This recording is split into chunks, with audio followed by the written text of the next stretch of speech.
Hello అండి. ఈ blouse వచ్చేసి పర్ఫెక్ట్ ఫిట్టింగ్తో అయితే ఉంది. హ్యాండ్స్ కానీ చెస్ట్ కానీ మనకి నడుం లూజ్ దగ్గర కానీ కరెక్ట్ ఫిట్టింగ్తో అయితే ఉంది.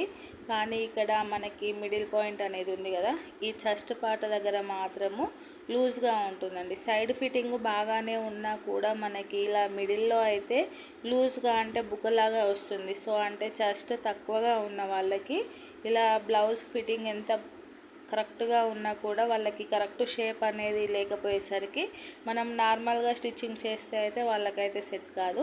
సో అలాంటి వాళ్ళకి ఎలా సెట్ చేయాలంటే మనకి మెయిన్ డాట్ అనేది పెద్దగా తీసుకున్నాం అనుకోండి. సో మెయిన్ డాట్ పెద్దగా అంటే ఒక 2.5-3 ఇంచుల విడ్త్తో అయితే మనము మెయిన్ డాట్ అనేది తీసుకుంటే వాళ్ళకి కప్ సైజ్ అనేది లూజ్గా ఉంటుంది.